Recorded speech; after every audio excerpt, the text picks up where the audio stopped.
He will forever be one of the best to ever regularly toe the rubber at Chavez Ravine, and come 2031, his first year of eligibility, he will almost undoubtedly, and rightfully, join the prestigious list of first ballot Hall of Famers.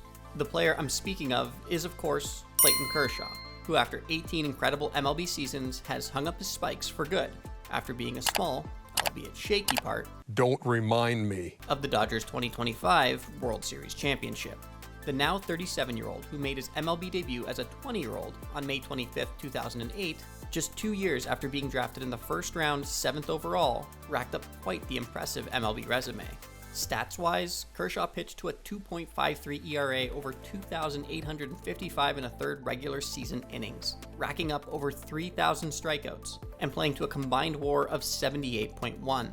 In terms of accolades, Clayton picked up 11 All-Star nods, 3 Cy Youngs, 5 ERA titles, a Gold Glove, Triple Crown, Clemente Award, and of course in 2014 he was the first pitcher in 46 years to win NL MVP. That's awesome! But in this video, I'll be zeroing in on a particular aspect of Kershaw's brilliance by sharing 5 notable big league hitters that Clayton flat out dominated over the course of his career, including one guy that he struck out 30 of the 67 times he faced him. So without further ado, let's dive in. Naturally, over an 18-year MLB career as dominant as Kershaw's was, you're going to frustrate a lot of hitters. But for this top 5 list, I'm sticking to only those that had a minimum of 50 plate appearances against Clayton in their career. So guys like Luke Raley, who struck out in both of his 2 career PAs against Kershaw, weren't taken into consideration. Coming in at number 5 is 15-year MLB veteran Paul Goldschmidt, who thanks in large part to the 8 seasons he spent in the NL West with the Diamondbacks, stepped into the box against Clayton 72 times over the course of his career. While Goldie did have some success against Kershaw, picking up 15 career hits versus him, including a single in their last battle in August 2024, and had 3 career home runs against him, Clayton definitely won the battle far more often, striking him out an incredible 24 times. That's a third of the time they faced each other, en route to holding him to a career .224 average with only 5 extra base hits. While this may not sound top 5 worthy to some, we need to remember that Goldschmidt himself is a 7-time All-Star, 5-time Silver Slugger, and 1-time NL MVP, so keeping a bat as strong as his in check as well as Kershaw did, and with as many head-to-head battles as they had, is very impressive. Coming in at number 4 is another impressive bat, 4-time All-Star and 3-time Silver Slugger, Justin Upton. J-Up, like Goldie, spent a good portion of his early career in the NL West with the Diamondbacks, allowing him to rack up 50 total plate appearances against Kershaw.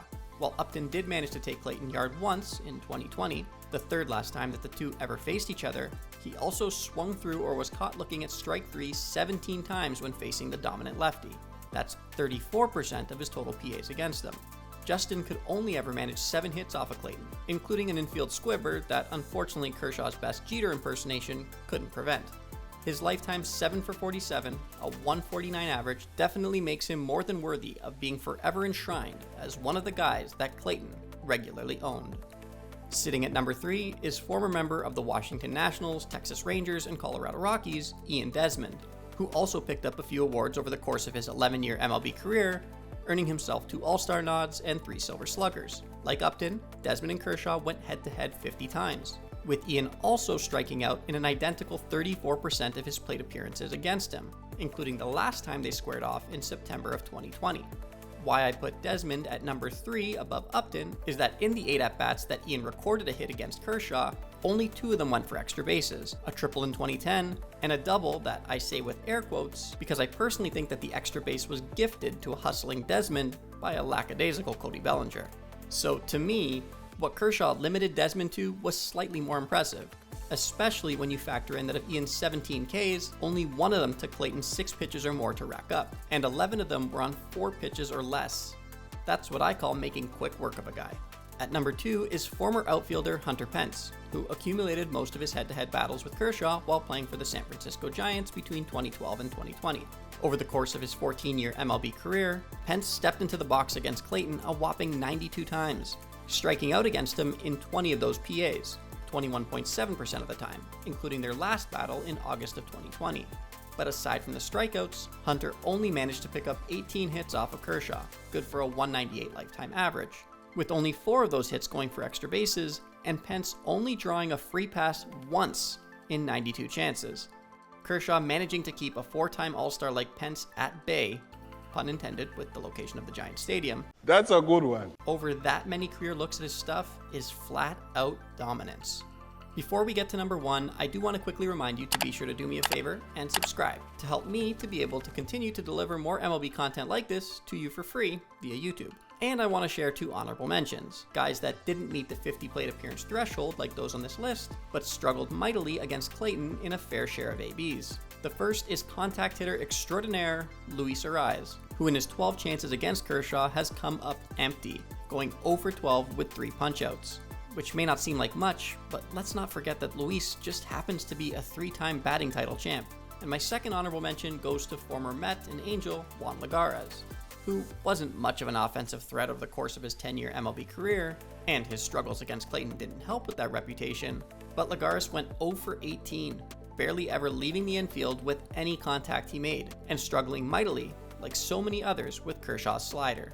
But now for number 1, the guy that to me easily struggled the most against Kershaw over a more than healthy sample size. Longtime Giant, and very briefly a Blue Jay, the baby giraffe, Brandon Belt. Brandon squared off with Clayton 67 times over his 13-year MLB run. And get ready for it, struck out in 30 of those opportunities. That's 45% of the time. Are you kidding me? In the other 55% of his chances, Brandon only mustered a hit in 4 of them, going 4 for 62 lifetime, good for a .065 batting average.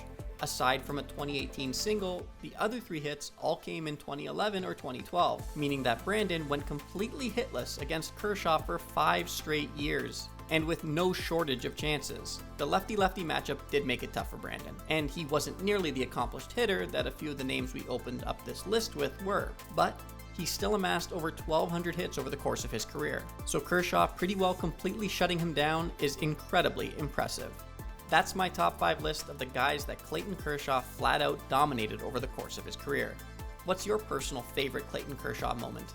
Let me know via the comments, and be sure to subscribe for plenty more baseball content.